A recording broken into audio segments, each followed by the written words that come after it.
Welcome to Hot News Network. We bring you the latest celebrity, sports, business, and financial news.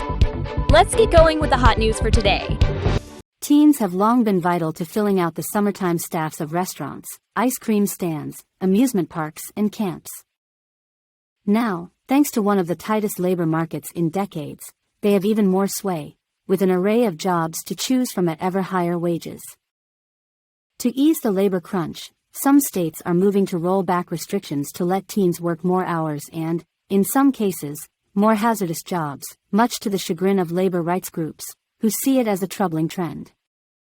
At Funtown Splashtown, USA, an amusement park in southern Maine, teens play a critical role in keeping the attractions open, which isn't as easy as it used to be. General Manager Corey Hutchinson anticipates hiring about 350 workers this summer, including many local high schoolers, compared with more than 500 in past summers. "We literally do not have enough people to staff the place 7 days a week and into the evenings," he said. This summer, Funtown Splashtown will only be open 6 days a week, and will close at 6 p.m., instead of 9 p.m. In April, nearly 34% of Americans aged 16 to 19 had jobs, according to government data. That compares with 30% 4 years ago, the last pre-pandemic summer. More jobs are available for those who want them. There are roughly 1.6 jobs open for every person that is unemployed, according to the Labor Department. In normal times, that ratio is about 1-to-1. At Rideaway Adventures on Cape Cod, which offers kayak, bike and paddleboard rentals and tours, finding enough teen workers hasn't been a challenge. Owner Mike Morrison chalks it up to the fact that Rideaway is a desirable place to work compared with other options. "They're not washing dishes and they get to be outside and active," Morrison said. Plus, while he typically starts off new teen hires at $15 an hour, the state's minimum wage, he will bump up the pay of hard workers by as much as 50 cents per hour toward the end of July to help keep them through the end of summer.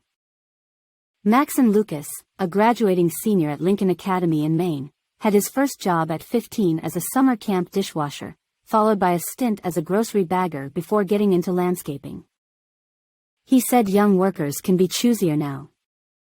After COVID settled down, everyone was being paid more, said the 18-year-old from Nobleboro who will head off to Maine Maritime Academy this fall. Indeed, hourly pay jumped about 5% in April from a year ago at restaurants, retailers and amusement parks, the industries likely to employ teens. Before the pandemic, pay in these industries typically rose no more than 3% annually.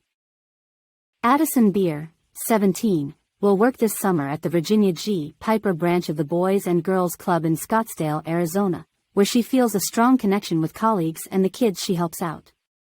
Because of a scheduling conflict, she temporarily took a job at Zinburger, a restaurant that was desperate for workers. "They just asked me a few questions and were like, 'Oh, you're hired,'" she said.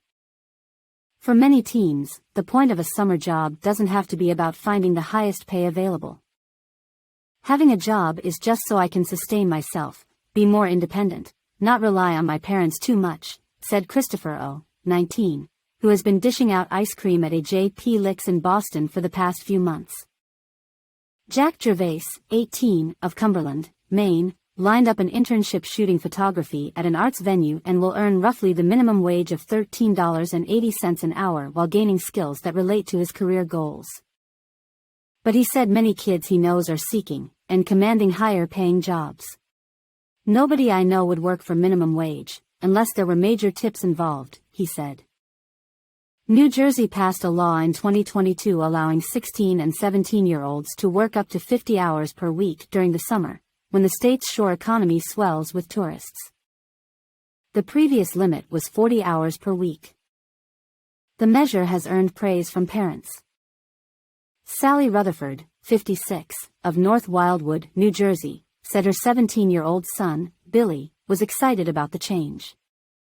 With the money he earns working as a game operator at a Jersey Shore amusement park, he'll be able to help pay for a car. "It makes him a much more independent and responsible," she said. Other states are considering a variety of proposals to expand teens' role in the workplace. In Wisconsin, lawmakers are backing a proposal to allow 14-year-olds to serve alcohol in bars and restaurants. In Iowa, the governor signed a bill into law Friday that will allow 16- and 17-year-olds to serve alcohol in restaurants, and to expand the hours minors can work. Child welfare advocates worry the measures represent a coordinated push to scale back hard-won protections for minors. Economists say allowing more legal immigration is a key solution to workforce shortages, noting that it has been central to the country's ability to grow for years in the face of an aging population.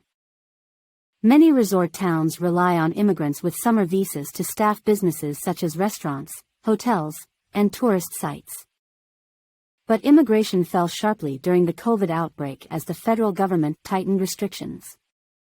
In 2022, nearly 285,000 of the summer visas were issued, down from about 350,000 before the pandemic.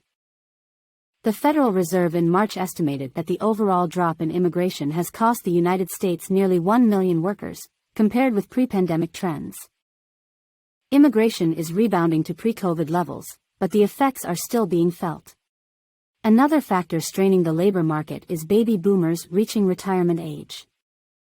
The Federal Reserve calculates that rising retirements has left the economy with about 2 million fewer workers. Yet despite the significant challenges employers face this summer, labor shortages are much less of a problem than they were in 2021, when the pandemic made many people reluctant to return to consumer-facing jobs. Higher inflation has also incentivized many people to seek work to help their families cover food and rent. In just the past 6 months, 2 million Americans who had been out of the workforce have taken jobs or started looking for one. The share of Americans aged 25 through 54 who are working or job hunting is now above pre-pandemic levels. Thank you for watching Hot News Network. We appreciate you. Please like this video and subscribe to our channel. Enjoy the rest of your day. Bye-bye.